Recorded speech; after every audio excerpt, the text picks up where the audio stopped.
Last week, on September 11th, Admiral Ace Lyons put all this into perspective in his riveting, fact-driven presentation at the age of 87, speaking without notes off the top of his head at the Benghazi tribute in Jacksonville, Florida.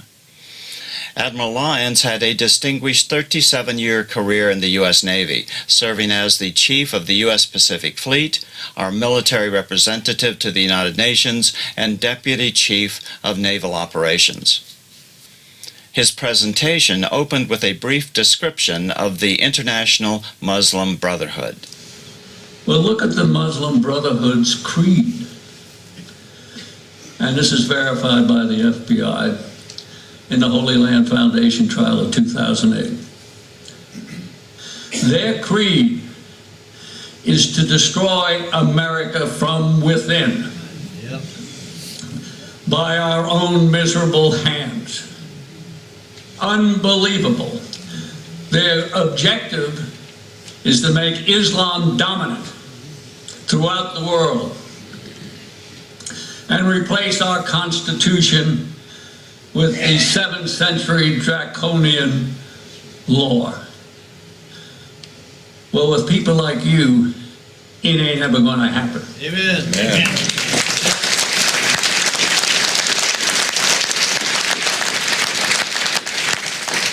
Now, I got to tell you,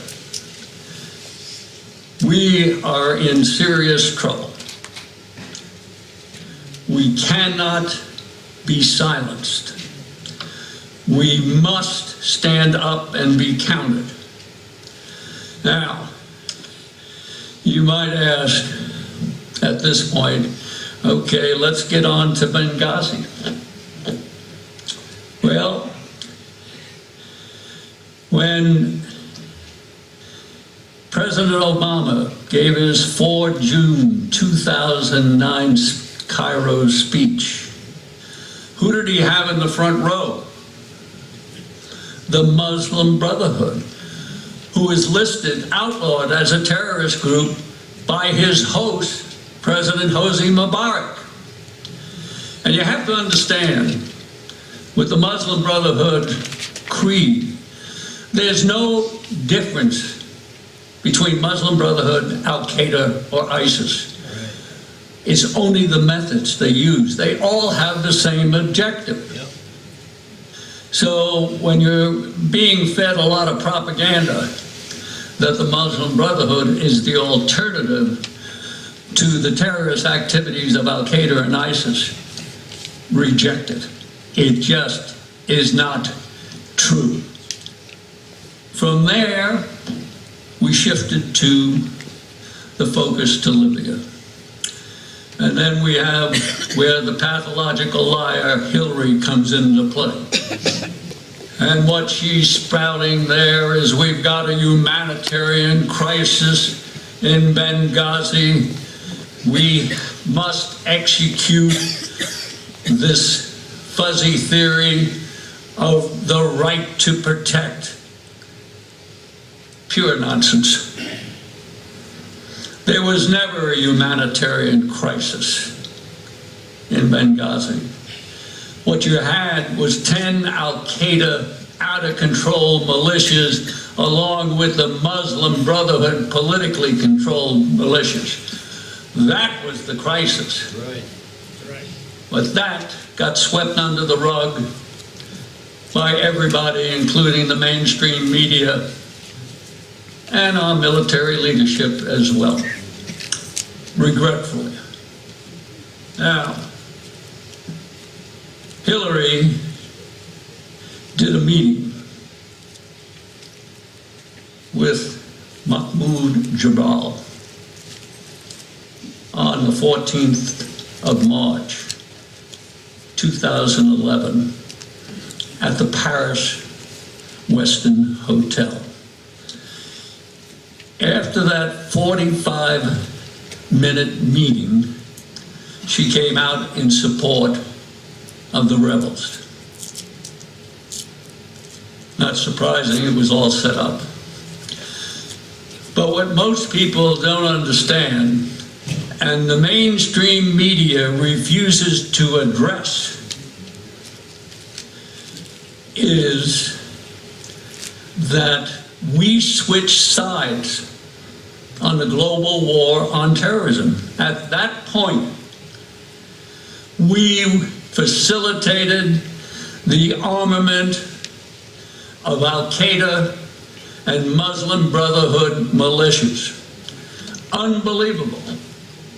And it was all swept under the rug. How can this be? Well, you know, there was a deal cut. Through some underhanded stuff, they facilitated an agreement with the UAE and Qatar to provide $1 billion worth of arms to the rebels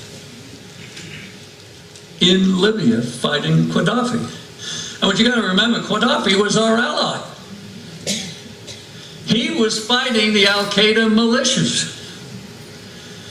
And I know Chuck Kubik is going to cover the truce negotiations that he was directly involved in.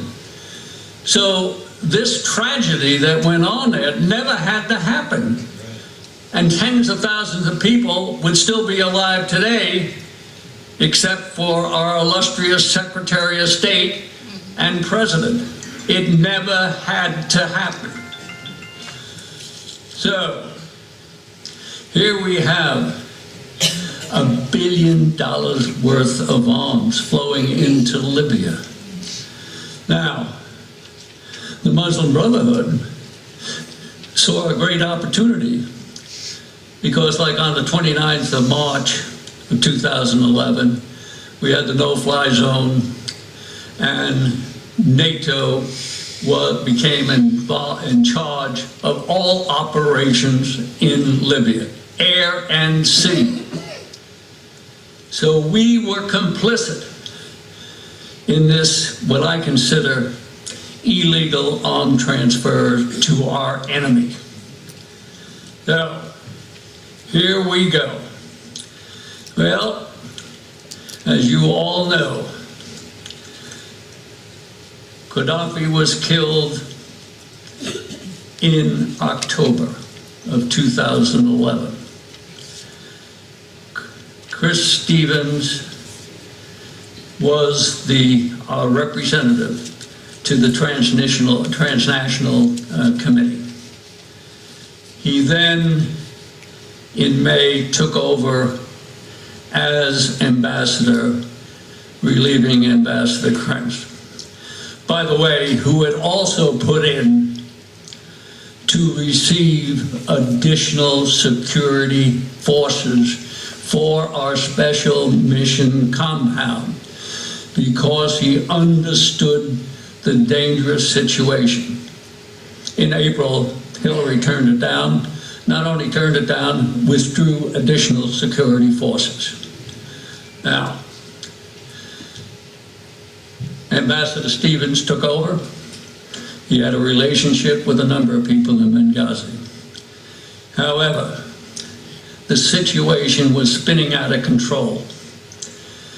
On the 6th of April, 2012, we had an IED go off at our special mission compound, which blew a hole in the wall. In May, we had 2 RPGs fired at the International Red Cross office. We had a bomb go off outside the hotel where Stevens was staying and the UK ambassador. On the 6th of June, we had another IED go off at our special mission compound that blew a 30-foot hole in the wall. Now, I have to tell you this. Well, 2 months after the special mission compound was open, there was a State Department analysis of the security of that compound. I happen to know the guy that did it. He's still on active duty, so his name cannot be used. But the analysis said beef up the security or close it. That analysis is buried in the Accountability Review Board report. It'll never see the light of day. But it's all laid out there. Now, on the 7th of June, the UK ambassador almost got killed. He was in a 3-car convoy. He was in the second car. The first car had a mechanical problem. So the ambassador's car became the lead convoy, and lead car in the convoy. The attack came, they took out the second car. They had dead information where he was, but through the grace of God, one of those magical things from above, he escaped. From that point on, both the UK and the International Red Cross said the situation in Benghazi in eastern Libya is untenable. They closed their offices. Now, I've always said there's both strategic and tactical warning of the attack that was going to take place in Benghazi. Stevens had been requesting additional security detachments. And on cue, everyone was turned down. You don't turn down a U.S. ambassador. No, sir. You support him. Right. And I got to tell you, when I first heard of what went on there, I did an op-ed, and I said, this is un-American. We don't leave our people in the field. And then I heard, who were the God Force? The 17th February Martyrs Brigade. This is mind-boggling. This is a group that's part of the Ansar al-Sharia terrorist group that carried out the attack on our special mission compound. In fact, when we rented that compound, 2 weeks after we rented it, Ansar al-Sharia rented the house right next door. They were able to monitor everything that was going on in our embassy. There were no surprises. So here we go. On the 16th of August, Ambassador Stevens puts out a message. Our special mission compound cannot withstand a coordinated attack. He requests 9 more personal security guards. Rejected. What difference does it make?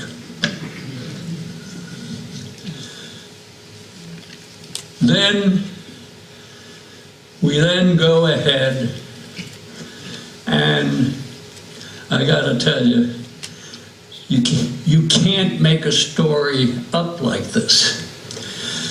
Here we go. We got the morning of 9/11.